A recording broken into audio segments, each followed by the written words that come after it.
وسلم علی رسول الکریم اما بعد فاعوذ باللہ من الشیطان الرجیم بسم اللہ الرحمن الرحیم لقد کان لکم فی رسول اللہ اسوۃ حسنہ صدق اللہ مولانا العظیم وصدق رسولہ النبی الکریم الامین مولا صلی وسلم دائما ابدا علی حبیبک خیر الخلق کلہم والحبیب الذی ترجا شفاعتہ لکل حول من الاحوال مقتحم یا اکرم الخلق مالی من الوذ بہ سواک عند حلول الحادث الاممی۔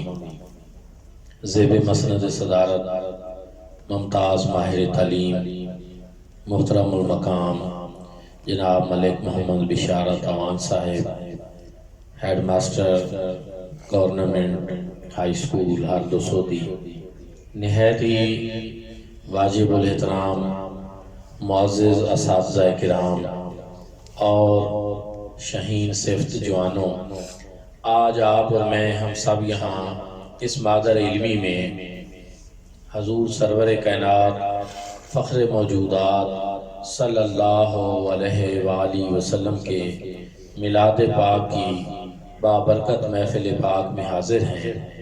یہ ہماری خوش نصیبی ہے کہ اتنی مقدس اور اتنی متبرک محفل پاک میں ہمیں حاضری کا شرف نصیب ہوا۔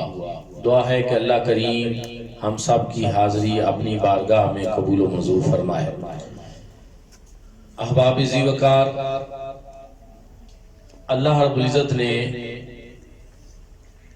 لوگوں کو رشد و ہدایت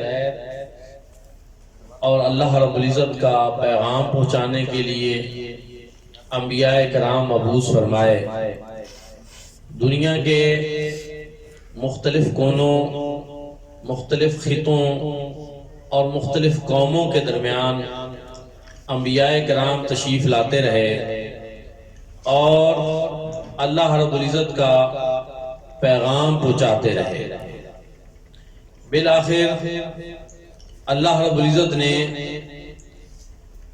تمام انبیاء کے سردار حضور سرور انبیاء امام الانبیاء جناب محمد مصطفیٰ احمد مجتبی صلی اللہ علیہ وآلہ وسلم کو خاتم النبیین بنا کر مبعوث فرمایا۔ حضور علیہ السلام کی جلوہ گری کائنات عالم میں سب سے بڑا واقعہ ہے اور اس موقع پہ ہر صاحب ایمان خوش بھی ہوتا ہے، مسرور بھی ہوتا ہے۔ خوشی کے اظہار کے جتنے طریقے شریعت اسلامیہ میں جائز سمجھے جاتے ہیں وہ سارے اس موقع پر لوگ کرتے ہیں، مختلف انداز میں حضور علیہ السلام کی آمد کی خوشیاں مناتے ہیں۔ میں یہاں آج اس پہ زیادہ بات نہیں کرنا چاہتا کہ خوشی کتنی ہونی چاہیے، انداز کیا ہونا چاہیے، اس لیے کہ اب الحمدللہ پوری دنیا میں یہ بات اب موضوع بحث ہی نہیں رہی کہ میلاد کی خوشیاں ہونی چاہیے یا نہیں، کیونکہ آپ social media, T V channels اور مختلف ذرائع سے جان سکتے ہیں کہ اب پوری دنیا کے مسلمان جس ملک میں بھی رہتے ہیں وہ حضور علیہ السلام کی آمد کی خوشیاں مناتے ہیں۔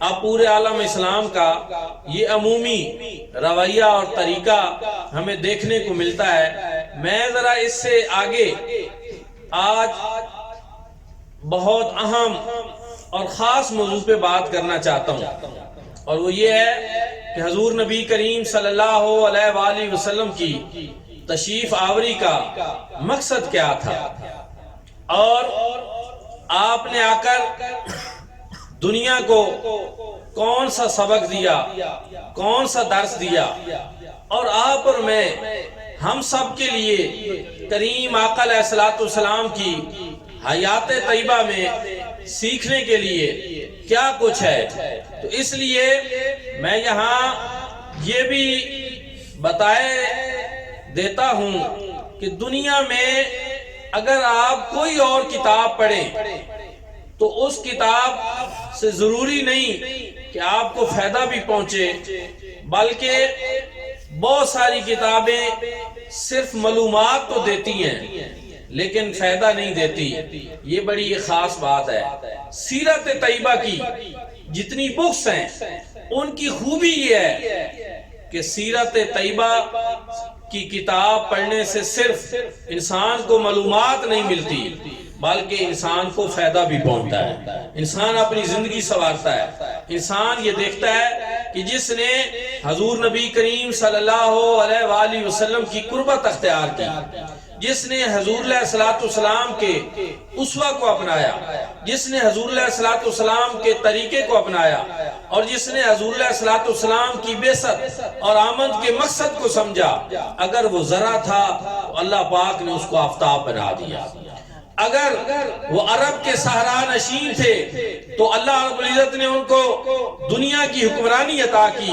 یہ خاص بات ہے جس کو سمجھنا ہم سب کے لیے بڑا ضروری ہے. حضور نبی کریم صلی اللہ علیہ وآلہ وسلم نے اپنی بعثت، اپنی آمد کا مقصد خود واضح کرتے ہوئے ارشاد فرمایا، انما بعثت لأتمم مکارم اخلاق. حضور نبی کریم صلی اللہ علیہ وآلہ وسلم نے فرمایا کہ مجھے اس لیے بھیجا گیا ہے تاکہ میں مکارم اخلاق جو ہیں ان کی تکمیل کر دوں. مکارم اخلاق کیا ہیں؟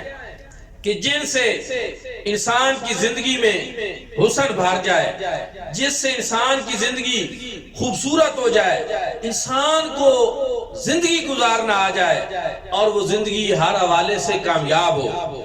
آج پوری دنیا میں مسلمانوں کی زندگیوں کا جو عمومی رویہ ہے وہ بہت افسوسناک ہے، وہ بہت پریشان کن ہے. تنزلی اس میں، تساہل پسندی ہے، عیش کوشی ہے، کام سے دوری ہے، محنت سے جی چرانا ہے، وقت کا ضیاع ہے، پتہ نہیں کیا کچھ ہے. حضور نبی کریم صلی اللہ علیہ وآلہ وسلم نے جہاں اور بہت ساری چیزیں ہمیں بتائیں، وہاں سب سے پہلے آپ نے مکارم اخلاق کے بارے میں بتایا. کامیاب انسان کی زندگی کیسے ہوتی ہے اس کے بارے میں. اور یہی وجہ ہے کہ اللہ رب العزت نے بھی ارشاد فرمایا، لَقَدْ كَانَ لَكُمْ فِي رَسُولِ اللَّهِ أُسْوَةٌ حَسَنَةٌ. تحقیق تمہارے لیے رسول کریم صلی اللہ علیہ وآلہ وسلم کی زندگی بہترین نمونہ ہے. عجیب بات ہے کہ ہم مسلمان دنیا کی ترقی یافتہ قوموں کو جب دیکھتے ہیں، ہم اب ان سے ایک طرح کے مغلوب بھی ہیں، ایک طرح کی ان کی غلامی میں بھی ہیں، لیکن ہم یہ نہیں دیکھتے کہ دنیا کی ترقی یافتہ قوموں کے پاس آج جو اثاثہ ہے، جو اصول ہیں، جو قوانین ہیں، جو ضابطے ہیں، یہ سب انہوں نے کہاں سے لیے؟ کبھی کبھی ہم ایسی باتیں کرتے ہیں تو کچھ لوگ سمجھتے ہیں کہ یہ مولوی حضرات جو ہیں یہ شاید ایسی بات کر رہے ہیں کہ واقعی دنیا نے قرآن و سنت سے کوئی درس لیا اور سیکھا. تو میں آپ کو دو چار باتیں بتا دیتا ہوں. مثلا یورپ کے اندر اس کی تاریخ دیکھیں، اس میں عیسائیت کے مذہب میں یہ بات تھی کہ کوئی شخص سائنس کی تعلیم حاصل نہیں کرے گا، اور جو سائنس کی تعلیم حاصل کرتا اس کو قتل کر دیا جاتا تھا. لیکن حضور نبی رحمت صلی اللہ علیہ وآلہ وسلم نے ہر طرح کے علوم و فنون کا خیر مقدم کیا. آپ صلی اللہ علیہ وآلہ وسلم نے ہر طرح کے علوم و فنون سیکھنے کے اوپر جو ہے وہ زور دیا. قرآن اور سنت کا ایک وسیع ذخیرہ اس کے اوپر موجود ہے، چاہے وہ سائنس ہو، ٹیکنالوجی ہو، کسی بھی لحاظ سے دنیا کی کوئی تعلیم ہو، اسلام نے اس کی حوصلہ افزائی فرمائی. لیکن یورپ میں یہ بات نہیں تھی. دوسری چیز، یورپ میں یہ بھی نہیں تھا کہ لوگ شادیاں کریں. عیسائیت کے مذہب میں یہ تعلیم نہیں تھی. یہ بھی نہیں تھا کہ وہ نہائیں دھوئیں غسل کریں، واقعی کئی سال بغیر نہائے دھوئے رہتے تھے، ان کے جسموں میں کیڑے پڑ جاتے تھے، بالآخر ان کو اس طرف آنا پڑا کہ صفائی نصف ایمان ہے۔ حضور نبی کریم صلی اللہ علیہ وآلہ وسلم نے جو درس دیا، اور حضور صلی اللہ علیہ وسلم نے ارشاد فرمایا لا رہبانیت فی الدین، دین میں کوئی رہبانیت نہیں ہے۔ حضور صلی اللہ علیہ وسلم نے فرمایا کہ ایک مسلمان کے لیے نہیں کہ وہ شادی نہ کرے، وہ نہائے دھوئے نہیں، وہ اچھا کھائے پیے نہیں۔ حضور صلی اللہ علیہ وسلم نے ان چیزوں کے حوالے سے بڑی واضح رہنمائی فرمائی۔ بالآخر آج یورپ کو بھی اس طرف آنا پڑا، ان کی مذہب کی تعلیمات میں یہ بات نہیں ہے، پتہ نہیں کوئی شاید بتاتا ہو یا نہ بتاتا ہو، لیکن میں آپ کو یہ بات پورے وثوق اور یقین کے ساتھ بتا رہا ہوں کہ عیسائیت کی تعلیمات جو ہیں وہ دقیانوسی پر مبنی ہیں۔ مذہب عیسائیت ہو، مذہب یہودیت ہو، اگر ان کی تعلیمات پہ وہ لوگ عمل کریں تو وہ کبھی بھی ترقی نہ کر سکیں۔ سائنس کی تعلیم ان میں نہیں ہے، ان کے مذہب میں نہیں ہے، شادیاں کرنا نہیں ہے، یہاں تک کہ میں پڑھ کر یہ حیران ہوا کہ عیسائیت کی تعلیمات میں یہ بھی نہیں ہے کہ اگر دو شخص، ایک مرد اور ایک عورت، وہ آپس میں رشتے میں بندھ جائیں، جس کو ہم شادی کہتے ہیں، ازدواجی زندگی کہتے ہیں، تو وہ پھر ساری زندگی ایک دوسرے سے جدا نہیں ہو سکتے تھے۔ طلاق کا کنسیپٹ اور تصور ان کی تعلیمات میں ہی نہیں ہے، لیکن اسلام نے یہ ساری چیزیں دی۔ گویا خوبصورت زندگی گزارنے کا درس جو ہے یہ حضور نبی کریم صلی اللہ علیہ وآلہ وسلم نے دیا، ہر پہلو سے دیا، ہر زاویے سے دیا۔ لیکن آج ہماری بدقسمتی ہے کہ آج ہم وہ ساری باتیں ادھر دیکھ رہے ہیں، لیکن ہمارے اپنے اندر ان چیزوں کی بہت کمی ہے۔ حضور علیہ السلام کی تعلیمات آج مسلمان اس کو صحیح طریقے سے سمجھ نہیں پا رہے، مقصد بعثت کو نہیں سمجھ رہے کہ اگر حضور علیہ السلام کی جلوہ گری نہ ہوتی تو لوگ تو بتوں کو سجدہ کرتے تھے، پتھر کی مورتیوں کے سامنے جھکتے تھے، چاند اور سورج کی پرستش کرتے تھے، گاؤ ماتا کی پرستش کی جاتی تھی اور کی جا رہی ہے۔ لیکن یہ بھی احسان ہے حضور نبی کریم صلی اللہ علیہ وآلہ وسلم کا کہ آپ آئے اور آپ نے بتایا کہ یہ ساری چیزیں یہ تو مخلوق انسانی کی خدمت کے لیے اللہ پاک نے پیدا کی ہے۔ چاند سے ہماری فصلوں میں رس بھرتا ہے، چاند کی چاندنی سے، سورج کی روشنی میں ہماری فصلیں پکتی ہیں، تو یہ سجدہ کرنے کے لیے تو نہیں ہے۔ آکسیجن یہ اللہ کی ایک نعمت ہے، پانی یہ اللہ کی نعمت ہے، گائے سے ہم دودھ بھی لیتے ہیں اور اس کا گوشت بھی استعمال کرتے ہیں۔ یہ کائنات میں جتنی چیزیں ہیں یہ تو انسانی خدمت کے لیے ہیں، ان کو خدا بنا لینا یہ کہاں ٹھیک ہے؟ اگر کوئی ان کو خدا بنا لیتا ہے تو اس کا مطلب یہ ہے کہ وہ ذلت کی پستیوں میں جا چکا ہے اور اس کو خدا کا پتہ ہی نہیں ہے کہ اللہ رب العزت کی ذات کتنی بڑی ذات ہے، اور رب کون ہوتا ہے، خدا کون ہوتا ہے، خدائی صفات کیا ہوتی ہیں۔ تو یہ تو شعور سے بے بہرا ہونے والی بات ہے، عقل سے دور ہونے والی بات ہے۔ تو حضور علیہ السلام نے سب سے پہلے عرفان خداوندی کی دولت تقسیم کی، لوگوں کو بتایا کہ اللہ رب العزت کی عبادت کیسے کی جاتی ہے۔ تو مجھے کہنے دیجئے کہ انسان جو اشرف المخلوقات ہے، جس کے بارے میں اللہ رب العزت نے ارشاد فرمایا وَلَقَدْ كَرَّمْنَا بَنِي آدم، تحقیق ہم نے عزت و کرامت کا تاج جو ہے وہ بنی آدم کے سر پہ سجا دیا۔ تمام مخلوقات میں انسان اشرف المخلوقات ہے۔ فرمایا لَقَدْ خَلَقْنَا الْإِنسَانَ فِي أَحْسَنِ تَقْوِيمٍ، انسان جو ہے ہم نے تحقیق ہم نے انسان کو احسن تقویم، خوبصورت جو ہے وہ مناسبت اور متوازن سلسلوں کے اوپر اس کو بنایا۔ آج وہ انسان جو اشرف المخلوقات ہے، اگر اس کو انسانیت کی تکریم حاصل ہے تو یہ حضور نبی کریم صلی اللہ علیہ وآلہ وسلم کا صدقہ ہے۔ آج معاشرے میں مسلمان سے اکتاہٹ کا شکار ہے اور شدت پسندی کا غلبہ ہوتا جا رہا ہے، بہت ساری چیزیں نفرتوں کا باعث بن رہی ہیں۔ میں خود حیران ہوتا ہوں کہ مسلم معاشرے میں یہ نفرت کی کیا کوئی گنجائش ہے؟ کیوں؟ اس لیے کہ حضور نبی کریم صلی اللہ علیہ وآلہ وسلم نے ایک مرتبہ بیت اللہ شریف کو دیکھا اور فرمایا کعبۃ اللہ تو اللہ کا گھر ہے اور تیری بڑی حرمت ہے، لیکن مجھے اللہ رب العزت کے عزت و جلال کی قسم، بندہ مومن کی حرمت تو اس سے کہیں زیادہ ہے، ایک انسان کی حرمت کہیں زیادہ ہے۔ آج آپ دیکھیں ہم کعبۃ اللہ جو ہے اس کی کتنی تکریم کرتے ہیں، آج ہم اس کی زیارت کے لیے لاکھوں روپے لگا کر جاتے ہیں کہ ہمیں اس کی ایک جھلک دیکھنا نصیب ہو جائے، لیکن حضور علیہ الصلوۃ والسلام نے جس بندہ مومن کے بارے میں بتایا کہ اس کی حرمت، اس کی عظمت، اس کا تقدس وہ کعبۃ اللہ سے بھی افضل ہے، اور ہم جب چاہتے ہیں اتنی بڑی حرمت کو اسی وقت جو ہے وہ روند ڈالتے ہیں، کسی انسان کو جب چاہتے ہیں ہم اس سے نفرت کرنا شروع کر دیتے ہیں، ہم اس کی تکریم چھوڑ دیتے ہیں، ہم اس سے محبت کرنا چھوڑ دیتے ہیں۔ یہ چیز بھی بہت سمجھنے والی ہے کہ حضور علیہ الصلوۃ والسلام نے اس بات پہ کتنا زور دیا اور انسانی حرمت کی آپ نے کتنی اہمیت بیان کی۔ ایک مرتبہ حضور نبی کریم صلی اللہ علیہ وآلہ وسلم تشریف فرما تھے، صحابہ کرام بھی موجود تھے، ایک جنازہ گزرا، حضور علیہ الصلوۃ والسلام کھڑے ہو گئے، صحابہ کرام نے عرض کی یا رسول اللہ یہ جنازہ یہ تو فلاں یہودی کا ہے۔ حضور علیہ الصلوۃ والسلام نے فرمایا کیا وہ یہودی انسان نہیں ہے؟ یہودی ہے تو کیا وہ انسان نہیں ہے؟ حضور علیہ الصلوۃ والسلام نے ایک یہودی کے جنازے کی تکریم کی اور کھڑے ہو گئے انسانیت کے ناطے۔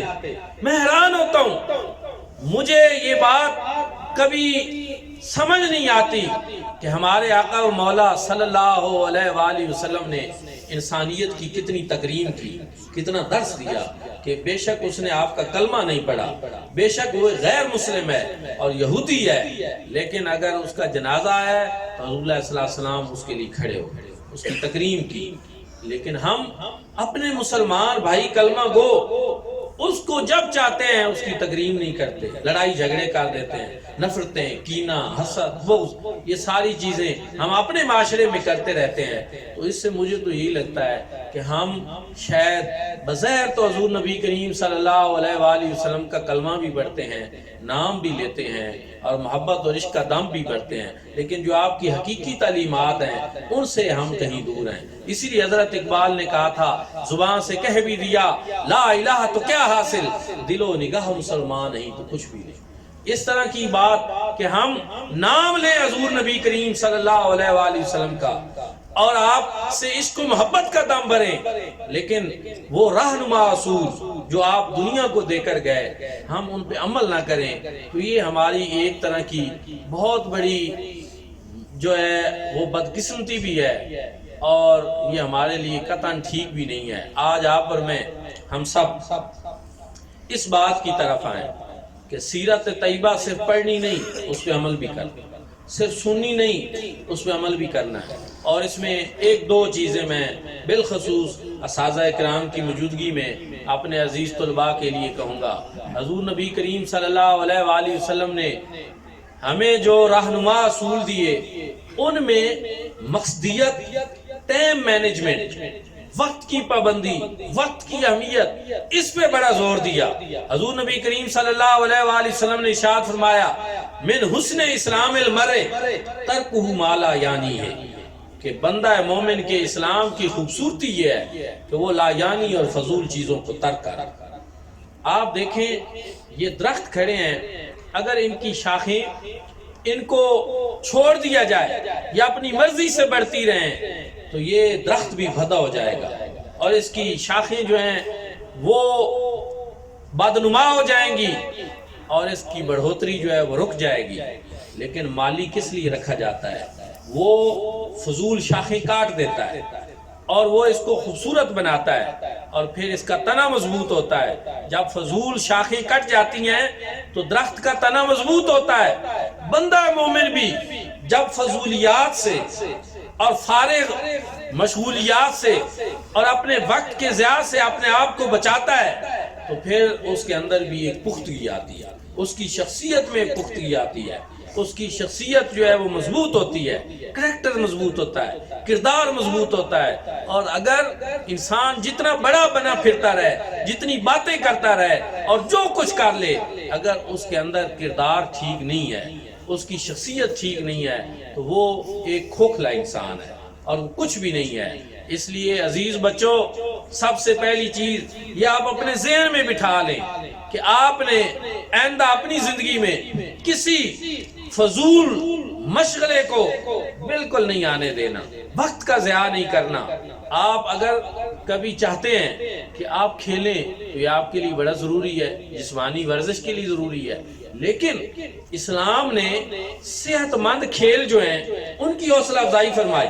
میں ایک دن یہ بھی سوچ رہا تھا کہ ہم اپنے بچوں کو کیوں نہیں بتاتے کہ وہ تمام کھیل جن سے جسمانی صحت کا معاملہ ہے ان کی اسلام نے حوصلہ افزائی فرمائی، اور وہ تمام کھیل جن سے وقت کا ضیاع ہوتا ہے اسلام نے ان کو اچھا نہیں سمجھا۔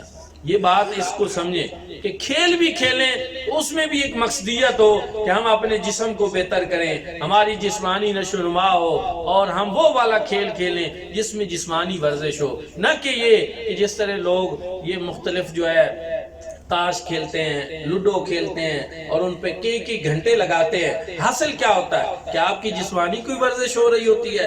کیا آپ کی ذہنی کوئی ورزش ہو رہی؟ تو نہیں، صرف اور صرف وقت کا ضیاع ہوتا ہے۔ اسلام نے ایسے کھیلوں کو پسند نہیں کیا کیونکہ ان میں وقت کا ضیاع ہے، ان میں مقصدیت کچھ نہیں ہے۔ لیکن جسمانی ورزش، کبڈی آپ دیکھیں، پہلوانی دیکھیں، گھوڑ سواری دیکھیں، یہ ساری وہ چیزیں ہیں کہ حضور نبی کریم صلی اللہ علیہ وآلہ وسلم نے تو خود ایک پہلوان سے جو ہے وہ کشتی فرمائی تھی۔ رکانہ پہلوان تھا، عرب کا نامی گرامی، اور وہ اسی بیس پہ جو ہے اس نے کلمہ بھی پڑھا تھا۔ تو مطلب یہ کہ اس میں بھی یہ چیزیں ہیں کہ اسلام کوئی ایسا مذہب نہیں ہے جو اپنے ماننے والوں کو ایسا پابند کرتا ہے کہ کوئی ایسا مفید کام وہ نہ کر سکیں، ہرگز ایسا نہیں، بلکہ اسلام اپنے ماننے والوں کو یہ درس دیتا ہے کہ آپ ہر وہ کام کریں جس میں مقصدیت ہو، جس کا کوئی نہ کوئی مقصد ہو۔ ہم گھنٹوں گفتگو کرتے ہیں، کوئی مقصد نہیں ہوتا، ایسے ہی بیٹھ کر وقت ضائع کرتے ہیں۔ ہم اور زندگی کے بہت سارے ایسے کام کرتے ہیں جن کے اندر مقصدیت نہیں ہوتی۔ آپ دیکھیں قرآنی فلسفہ ہے اور سنت مبارکہ میں بہت ساری مثالیں ہیں کہ ہر وہ چیز دنیا کی جس کا اصل مقصد جب اس سے ختم ہو جائے تو اس چیز کی اہمیت ختم ہو جاتی ہے۔ اس بات کو آپ سمجھیں کس طرح؟ آپ خوشاب میں گئے، وہاں پھولوں کی دکان سے آپ نے پھولوں کا ایک گلدستہ لیا اور اس کو لائے اور ڈرائنگ روم میں آ کر سجا دیا۔ وہ تر و تازہ رہا، جتنے دن بھی تر و تازہ رہے۔ کتنے دن تر و تازہ رہے گا؟ ایک دن یا 2 دن، ہاتھ تیسرے دن وہ مرجھا جائیں گے پھول۔ جب وہ گلدستہ جو خوبصورت بھی تھا اور جس کو آپ نے اتنی محبت سے خریدا تھا وہ آ کر گھر کے اندر مرجھا جاتا ہے تو تیسرے دن آپ اسی کو اٹھا کر پھینک دیتے ہیں۔ کیوں؟ کیا اس پہ پیسے نہیں بھرے؟ کیا وہ خوبصورت نہیں تھا؟ کیا آپ اتنی چاہت سے خوشاب سے خرید کر نہیں لائے تھے؟ ساری باتیں تھیں، لیکن اب جس مقصد کے لیے میں خرید کر لایا تھا کہ میرے ڈرائنگ روم کی اس سے خوبصورتی ہو، اس کا وہ مقصد ختم ہو گیا، اس لیے ہم نے اٹھا کر پھینک دیا۔ اس کائنات میں بھی جو انسان اپنے مقصد کی طرف رہتا ہے اس کو اہمیت ملتی ہے، اس کو عزت ملتی ہے، اور جو چیز اپنا مقصد کھو جاتی ہے اس کو اٹھا کر پھینک دیا جاتا ہے۔ ایک طالب علم اگر صحیح نہیں پڑھا، وہ سمجھتا ہے کہ گھر میں والدین میری عزت کریں، دوست میری عزت کریں، اساتذہ میرے ساتھ شفقت سے پیش آئیں، یہ کیسے ہو سکتا ہے؟ بھئی تیرا تو طالب علم ہے، تیرا تو مقصد ہی جو ہے وہ اچھے طریقے سے پڑھنا ہے، اور تو پڑھتا اچھے طریقے سے نہیں ہے، ادھر ادھر پھرتا رہتا ہے، فارغ وقت گزارتا ہے، سارے غلط کام کرتا ہے، ایک پڑھائی نہیں کرتا، تو پھر تجھے کیسے عزت مل سکتی ہے؟ لیکن اگر ایک طالب علم وہ یہ سمجھتا ہے کہ میں طالب علم ہوں، طالب علم کی زندگی کے تقاضے ہی ہوتے ہیں کہ وہ اپنا رشتہ اور ناتا کتاب سے جوڑتا ہے، اپنے اسکول کی طرف دھیان رکھتا ہے، اپنے اساتذہ کے پاس آتا ہے، تو میرا نہیں خیال کہ کوئی شخص اس کی اس بات کو غلط سمجھے۔ گھر میں بھی اسی طالب علم کو مقام ملتا ہے، استاد بھی اسی کو نظر شفقت سے دیکھتے ہیں اور اس کے اوپر مہربانی فرماتے ہیں۔ اس لیے عزیز بچوں، یہ زندگی ہے، یہ کوئی پھولوں کی سیج نہیں ہے، یہاں تو مقابلہ ہے، اور ہر قدم پہ مقابلہ ہے۔ آپ دکان کھول لیں، آپ کا مقابلہ دوسرے دکاندار سے ہوگا۔ آپ یہاں ایک گاڑی چلائیں، دوسری گاڑی سے آپ کا مقابلہ ہوگا۔ آپ کوئی معاشرے کا سلسلہ شروع کر دیں، تجارت کا کر دیں، چاہے کوئی اور کاروبار کر دیں، آپ کو ایک کمپٹیشن کا سامنا کرنا پڑے گا، لیکن آپ جیتیں گے تب بھی جب آپ اپنے مقصد پہ فوکس کریں گے، جب آپ میں تنظیم ہوگی، جب آپ کی زندگی میں نظم و ضبط ہوگا۔ وہ لوگ جو اپنے کردار کو نہیں سنوار سکتے وہ کبھی کامیاب نہیں ہو سکتے، جو اپنی زندگی کو نہیں سنوار سکتے۔ میں ایک آخری بات کر کے ختم کرتا ہوں۔ برداشت جو ہے، تحمل جو ہے، حضور نبی کریم صلی اللہ علیہ وآلہ وسلم نے اس کا بہت درس دیا۔ غصے کو پی جاؤ، غصہ حرام ہے، غصہ نہ کریں۔ جگہ جگہ پہ جو ہے وہ عفو درگزر اور برداشت، تحمل، ان چیزوں کو حضور صلی اللہ علیہ وسلم نے جو ہے بہت زیادہ اہمیت دی۔ رستم گامہ پہلوان تھا اور بہت بڑا نام آپ نے سن رکھا ہوگا۔ ایک مرتبہ وہ ایک دہی والے کے پاس گیا تو اس دہی والے نے اس کو تھپڑ دے مارے، اور آگے سے اس نے اس کو کچھ نہیں کہا۔ لوگوں نے کہا تو اتنا بڑا پہلوان ہے اور معاشرے میں تیرا اتنا بڑا مقام ہے، تو چاہتا تو اس کو ابھی جو ہے اس کا کچومر نکال دیتا، لیکن تو نے جواب میں کچھ نہیں کہا۔ اس نے کہا میں اگر رستم زمان بناؤں اور زمانے میں آج میرا نام ہے پہلوانی میں، تو یہ رد عمل میں نہیں ہے، یہ اس لیے نہیں ہے کہ میں لوگوں کو آگے سے مارتا ہوں، نہیں، بلکہ اس لیے کہ میں نے برداشت سیکھی ہے، میں نے برداشت سے یہ مقام پایا ہے۔ انسان بڑا جو بنتا ہے نا وہ برداشت سے بنتا ہے، رد عمل سے نہیں بنتا۔ اس لیے آپ اپنی زندگی رد عمل میں نہ گزاریں، برداشت میں گزاریں، صبر میں، تحمل میں، محنت میں، جد و جہد میں۔ میری دعا ہے کہ اللہ کریم یہاں اس گلستان میں جتنے پھول مجھے نظر آ رہے ہیں، اللہ پاک سب کو ہمیشہ سرسبز و شاداب رکھے۔ زندگی کے ہر امتحان میں اللہ پاک آپ کو کامیابیاں عطا فرمائے۔ اپنے اساتذہ کا ادب کریں، استاد کا ادب انسان کو ایک بلند مقام جو ہے وہ عطا کر دیتا ہے۔ اپنی کتاب کا احترام کریں، اپنی چیزوں کا احترام کریں۔ جو لوگ اپنے اساتذہ کا ادب کرتے ہیں، کتاب کا احترام کرتے ہیں، تو وہی لوگ دنیا میں آگے بلند مقام پاتے ہیں۔ استاد ہو، والدین ہو، پیر و مرشد ہو، جو لوگ ان کی نافرمانی کرتے ہیں وہ کبھی بھی آگے نہیں جا سکتے۔